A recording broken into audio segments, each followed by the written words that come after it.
a wave. You can hear me on Facebook. Good evening, Instagram. How you doing? It's Sunday and it's time for bedtime stories again. Give us a shout if you can hear me and you can see me. Here we go, lovely. Hi guys, how are you? Hello Danny, hello Jess. Hi Carrie, how are you? We've got lots to get through tonight, but I do want to ask you guys if you will do me a big favour, because you can see me and I can't see you. I would love for you to send me pictures on Instagram or Facebook so I can see who my bedtime story gang is. That would be absolutely brilliant. So if you can do that for me, that would be a big thumbs up. How are you doing, everybody? Hi Instagram, everyone's coming on. Oh, lovely. Good to see you guys. Have you all had a lovely Sunday? It's been nice and chilled here in this household. I even made a homemade burger and chips with mozzarella dippers and all sorts today. It was very nice. Hi Sonia, how you doing? And Gareth and Trudy. Hi. Who else have we got? Shout out to Lacey, whose 8th birthday today. Happy birthday. Oh, that's lovely. Who else have we got? Kaz and Ellie. Oh, lovely to see you all.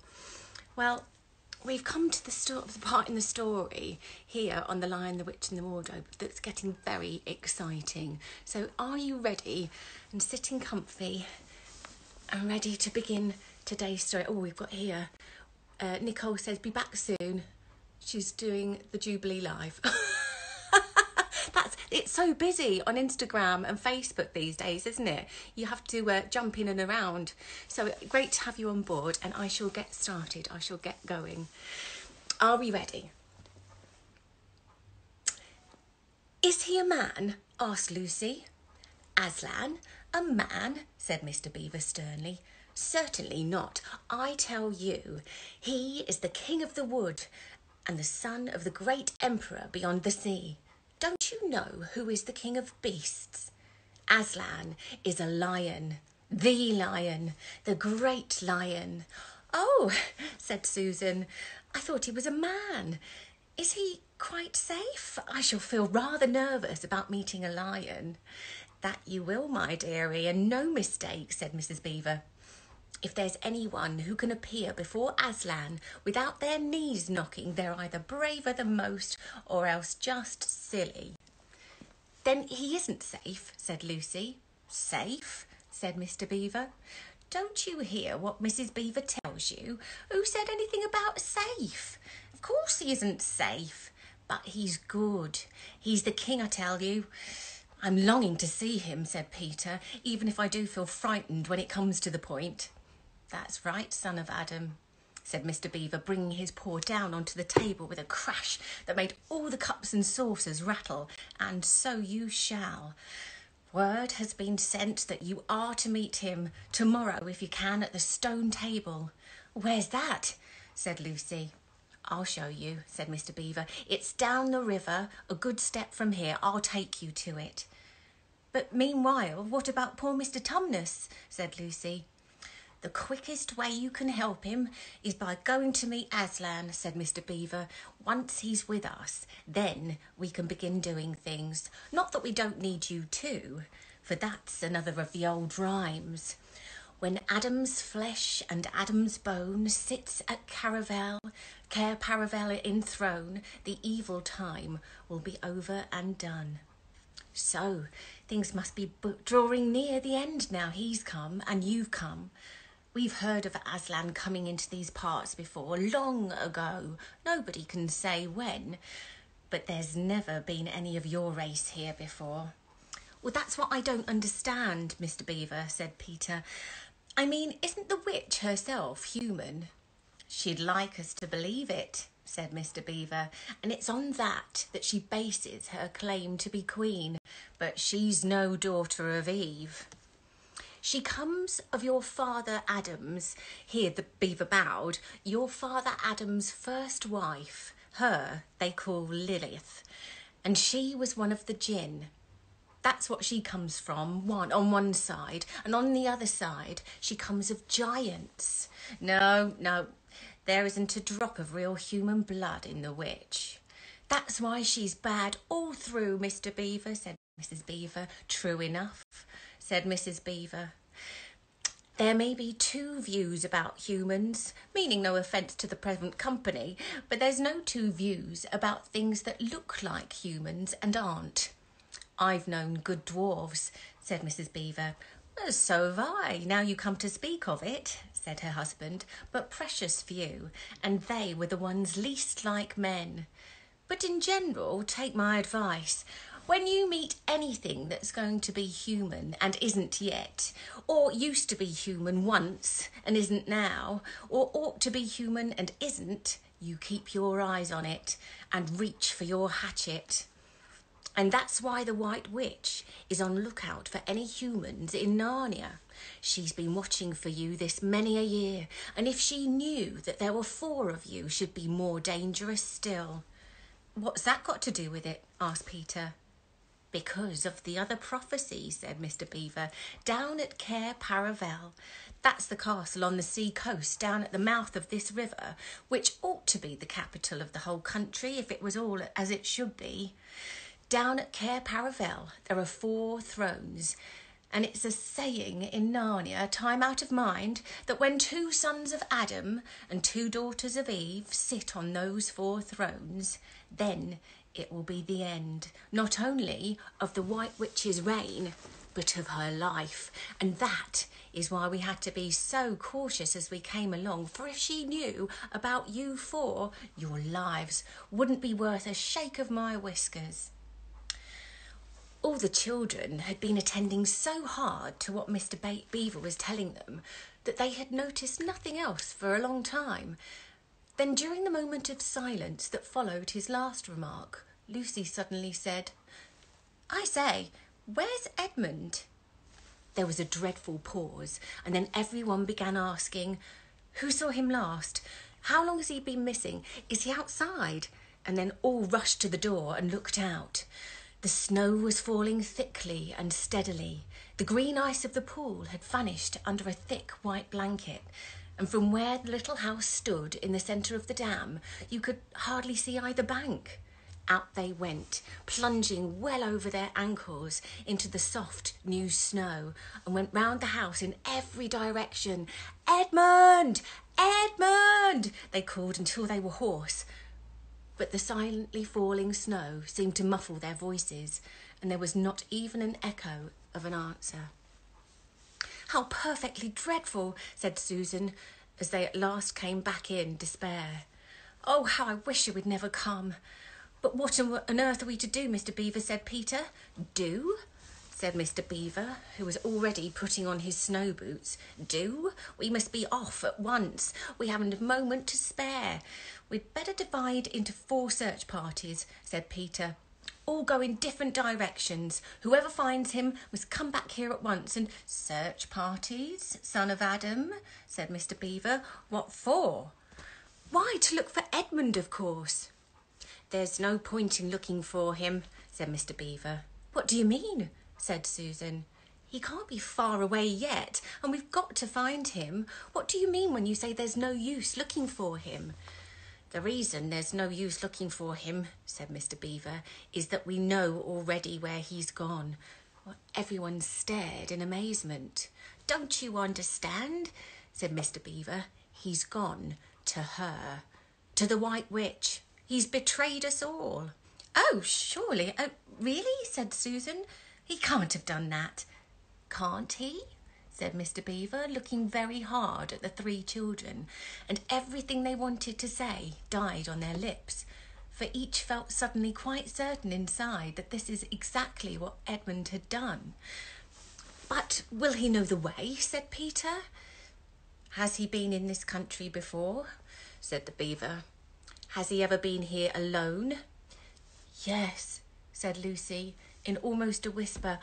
I'm afraid he has. And did he tell you what he'd done or who he'd met? Well, no, he didn't, said Lucy. Then mark my words, said Mr. Beaver. He has already met the White Witch and joined her side and been told where she lives. I didn't like to mention it before, he being your brother and all, but The moment I set eyes on that brother of yours, I said to myself, treacherous. He had the look of one who has been with the White Witch and eaten her food. You can always tell them, if you've lived long enough in Narnia, something about it in their eyes. All the same, said Peter in a rather choking sort of voice, we'll have to go look for him. He is our brother after all, even if he is rather a little beast. And he's only a kid. Go to the White Witch's house, said Mrs. Beaver. Don't you see that that's the only chance of saving either him or yourselves, is to keep away from her? How do you mean, said Lucy. Why, all she wants is to get all four of you. She's thinking all the time of those 4 thrones at Cair Paravel. Once you were all 4 inside her house, her job would be done, and there'd be 4 new statues in her collection before you'd have time to speak. But she'll keep him alive as long as he's the only one she's got, because she'll want to use him as a decoy, as bait to catch the rest of you with. Oh, and can no one help us? Wailed Lucy. Only Aslan, said Mr. Beaver. We must go on and meet him. That's our only chance now. It seems to me, my dears, said Mrs. Beaver, that it is very important to know just when he slipped away. How much can he tell her depends on how much he heard. For instance, had we started talking about Aslan before he left? If not, then we may do very well, for she won't know that Aslan has come to Narnia, or that we are meeting him, and she'll be quite off her guard as far as that is concerned. I don't remember his being here when we were talking about Aslan, began Peter, but Lucy interrupted him. Oh, yes, he was, she said miserably. Don't you remember? It was he who asked whether the witch could also turn Aslan into stone too. So he did, by Jove, said Peter. Just the sort of thing he would say too. Worse and worse, said Mr. Beaver. And the next thing is, was he still here when I told you that the place for meeting Aslan was at the stone table? And of course, no one knew the answer to this question, because if he was, continued Mr. Beaver, then she'll simply sledge down in that direction and get between us and the stone table and catch us on our way down. In fact, we shall be cut off from Aslan. But that isn't what she'll do first, said Mrs. Beaver, not if I know her. The moment that Edmund tells her that we're all here, she'll set out to catch us this very night. And if he's gone about half an hour, he'll be there in about 20 minutes. You're right, Mrs. Beaver, said her husband. We must all get away from here. There's not a moment to lose. And now, of course, you want to know what happened to Edmund. He had eaten his share of the dinner, but he didn't really enjoy it because he was thinking all the time about the Turkish delight. And there's nothing that spoils the taste of good ordinary food half so much as the memory of bad magic food. And he had heard the conversation and hadn't enjoyed it much either, because he kept on thinking that the others were taking no notice of him and trying to give him the cold shoulder. Well, they weren't. He just imagined it. And then he had listened until Mr. Beaver told them about Aslan, and until he had heard the whole arrangement for meeting Aslan at the stone table. It was then he began very quietly to edge himself under the curtain which hung over the door, for the mention of Aslan gave him a mysterious and horrible feeling, just as it gave the others a mysterious and lovely feeling. Just as Mr. Beaver had been repeating the rhyme about Adam's flesh and Adam's bone, Edmund had been very quietly turning the door handle. And just before Mr. Beaver had begun telling them that the White Witch wasn't really human, but half djinn and half giantess, Edmund had got out into the snow and cautiously closed the door behind him. You mustn't think that even now Edmund was quite so bad that he actually wanted his brother and his sisters to be turned into stone. He did want Turkish delight and to be a prince and later a king and to pay Peter back for calling him a beast. As for what the White Witch would do with the others, he didn't want her to be particularly nice to them, certainly not to put them on the same level as him. But he managed to believe, or pretend he believed, that she wouldn't do anything too bad to them, because he said to himself, all these people who say nasty things about her are her enemies. And probably half of it isn't true. I mean, she was jolly nice to me. Anyway, much nicer than they are. I expect she is the rightful queen. Anyway, she's better than that awful Aslan. At least that was the excuse he made on his own mind for what he was doing. It wasn't a very good excuse either. However, for deep down inside him, he really knew that the White Witch was bad and cruel. The first thing he realised when he got outside was he found the snow falling all around him was that he'd left his coat behind in the beaver's house. And of course there was no chance of going back to get it now. The next thing he realised was that the daylight was almost gone, for it had nearly been 3 o'clock when they sat down to dinner, and the winter days were short. He hadn't reckoned on this, but he had had to make the best of it, so he turned up his collar and shuffled across the top of the dam, lucky it wasn't too slippery since the snow had fallen, to the far side of the river. It was pretty bad when he reached the far side. It was growing darker every minute, and what with that and the snowflakes swirling all around him, he could hardly see 3 feet ahead. And then too, there was no road. He kept slipping into deep drifts of snow and skidding on frozen puddles and tripping over fallen tree trunks and sliding down steep banks and barking his shins against rocks till he was wet and cold and bruised all over. The silence and the loneliness were dreadful. In fact, I think he might have given up on the whole plan and gone back and owned up and made friends with the others, if he hadn't happened to say to himself, when I'm King of Narnia, the first thing I shall do will be to make decent roads. And of course, that set him off thinking about being a king and all other things he would do, and this cheered him up a great deal.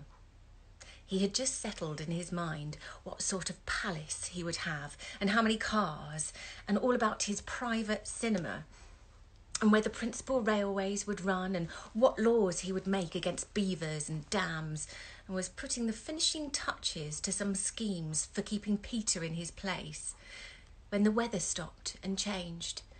First the snow stopped, then a wind sprang up and it became freezing cold. Finally, the clouds rolled away and the moon came out.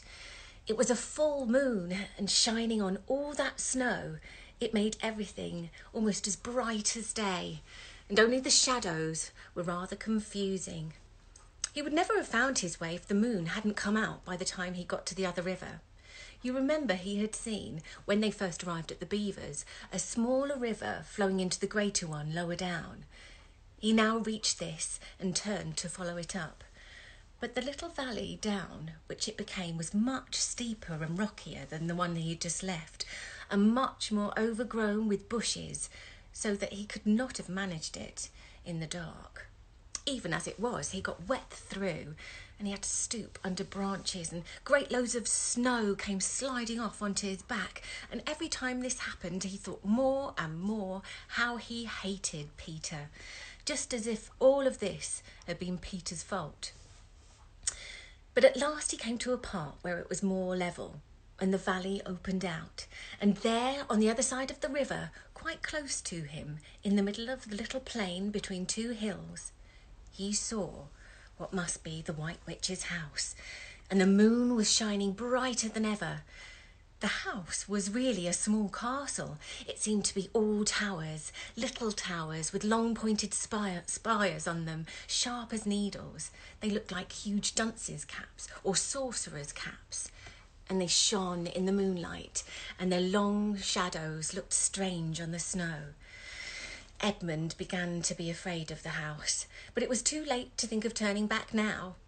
He crossed the river on the ice and walked up to the house. There was nothing stirring, not the slightest sound anywhere. Even his own feet made no noise on the deep, newly fallen snow. He just walked on and on, past corner and corner of the house, past turret and turret to find the door. He had to go right around to the far side before he found it, and it was a huge arch, but the great iron gates stood wide open. Edmund crept up to the arch and looked inside the courtyard, and there he saw a sight that nearly made his heart stop beating. Just inside the gate, with the moonlight shining on it, stood an enormous lion, crouched as if it were ready to spring. And Edmund stood in the shadow of the arch, afraid to go on and afraid to go back. With his knees knocking together, he stood there so long that his teeth would have been chattering with cold, even if they hadn't been chattering with fear.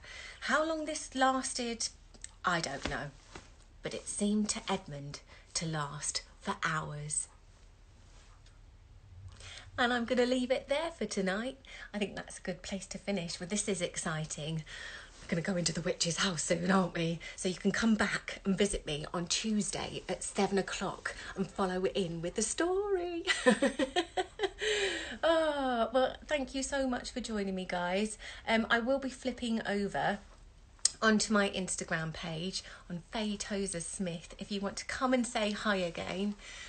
So I shall see you all over there. Thanks again. Make sure you check out the Home Festival fun for all of next week. Absolutely jam-packed days. And if you stay on Home Festival fun, there's a real treat for you tonight, because my old dance partner, Giovanni, is going to be teaching the jive. So if you've got any energy left this Sunday evening, go and join him there and have great fun. Loads of love to you all. See you soon.